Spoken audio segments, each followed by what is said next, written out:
Welcome to the deep dive. We sift through your source material, aiming for the clearest insights.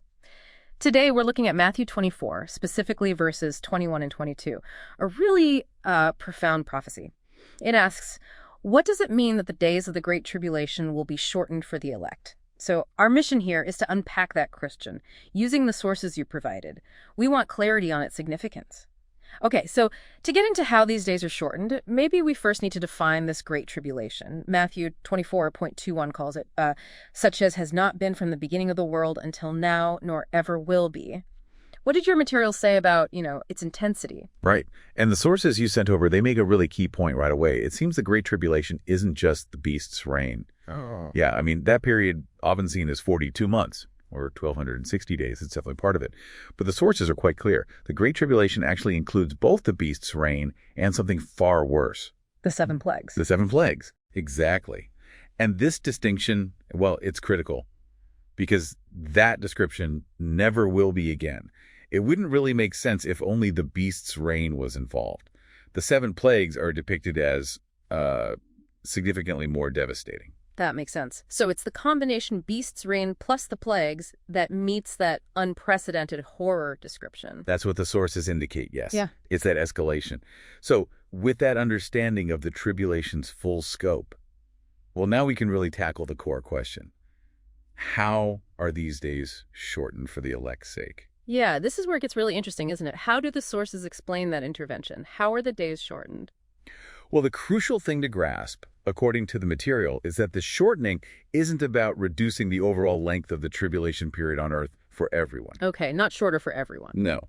Instead, it means the elect, the chosen ones, they're specifically spared from experiencing the absolute worst part of it. That is, the 7 plagues. Ah, so they're removed before that happens. Precisely.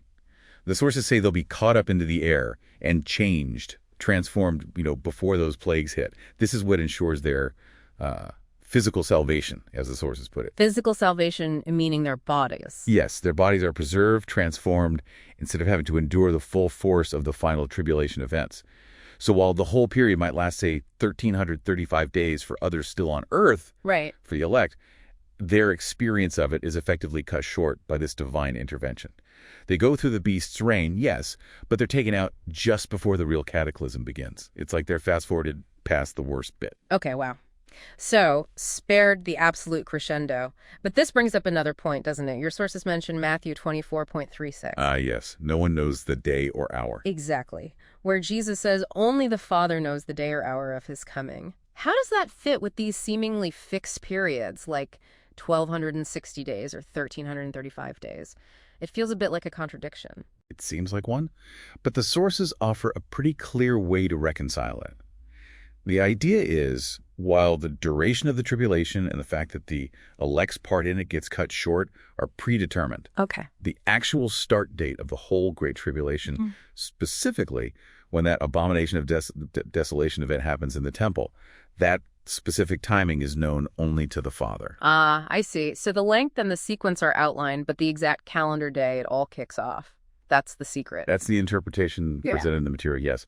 The when it starts is unknown, but what happens and how long it lasts and when the elect are spared within it are prophetically fixed. So what this seems to boil down to, based on your sources, is a really consistent promise, a protective one for the elect. What's the main takeaway here? I think that's right. The core message seems to be that regardless of the tribulation's full length or even its precise start date, there's this prophecy of protection. The elect are specifically shielded from the most severe part, the plagues, by being caught up beforehand.